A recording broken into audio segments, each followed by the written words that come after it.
today because I feel that I am a student. I don't try to portray myself as an expert in anything. I'm not a professional archaeologist. My background, as Uma said, is in journalism. So it's my job to be able to take this vital, important information that's really vital for all of our people and to try to make it accessible and understandable, put it in everyday language, and that's what our magazine is about. What I want to talk to you about today is the lost history of black Americans. I'm talking not only about the blacks that are here north of the Rio Grande, but through our entire American continents, north and south. It started for me when I traveled through Mexico about 11 years ago. And I went to a place called Tres Zapotes, or the Three Shoes, which is on the Atlantic coast of Mexico. And there I saw, in a museum, this magnificent sculpture of a stone head, 9 feet tall, weighs 40 tons. Magnificently done, of obviously a black African, portrayed in a kind of a helmet or a crown. I learned that there were about 18 or 19 of these which were found all along the coast of Mexico, and that they were all reliably dated to 1,200 years before Christ. In other words, 3,200 years ago. They belonged to a civilization called the Olmecs. Now, when I saw this great head, I thought, well, this couldn't possibly be a black American, but it looks like it. Then I investigated the others. I saw the others that are. They also portrayed different black Americans, some with full features, some with thinner ones, different individuals. And yet the archaeologists tell us that no, there was no one over here from either Africa or Europe or Asia before Columbus. That is what I was told when I went to school, and it's what the archaeologists and what the establishment teachers still tell people, that there was no contact between the Americas and the ancient world before Columbus. I found that beyond this collection of these great stone heads that belong to this Olmec civilization, that there was a lot more information which is not getting out to the general public about this previous black civilization. It was a black civilization that was here. Now, to give you an idea when this civilization flourished 3,200 years ago, what was going on in the rest of the world at that time? Well, there was no Europe. There was only part of Greece. Troy was the big, powerful city at the time. There was no Rome. Egypt was a great power. And there was a power going on in China. But more importantly for our discussion here, there was also a great power here in the Americas. We call it Olmec, the civilization, the first known civilization. It means rubber, and it refers to a great ball which these people used to make for a sacred ball game. The word Olmec is a term which archaeologists use just to identify these people. They don't know what they were called. Now, if it was only those stone heads, figure, well, maybe it's coincidence or something. But about 1920, a Polish anthropologist was doing work in Yucatan, right in Tres Zapotes, and he found the remains of several burials of black people that dated back before Columbus in this very same area. On top of that, throughout the rest of this century, smaller sculpture has been found in the Olmec area, definitely portraying black people and related to this first civilization. Now, when these great black heads were first found in 1862, the Mexican, the European, and the American archaeologists said, well, these were just happened to be slaves who were blown overseas, and they made statues of them. But yet the local people there, the native people, referred to those as black kings, sometimes as African kings. Also, if you have a slave, you're not going to create this huge, magnificent monument to someone that's the lowest part of society. You only create giant monuments to your most important people in society.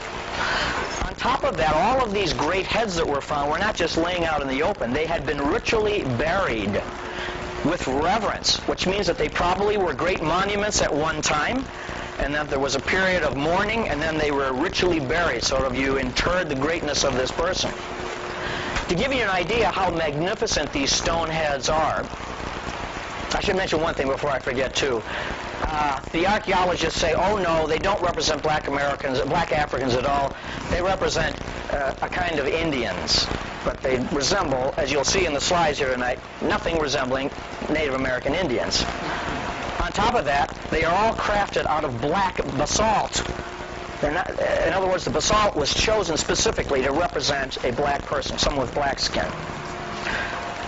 They weigh 40 tons, and they were quarried in a mountain area that was 50 miles away, quarried there and sculpted there, beautifully sculpted, and then transported more than 50 miles to the capital of the Olmec civilization. Well, that's why he can sit there, that's all right. That'd be the same thing today as if you went, say, out to Gainesville, Georgia, found a boulder, crafted it perfectly, and by hand were able to transport it, this 90-ton work, all the way to the downtown Atlanta area. So whoever did this, they were obviously a great people with social organization on the same par of their artistic achievement. This is by no means the end for evidence of blacks in the Americas.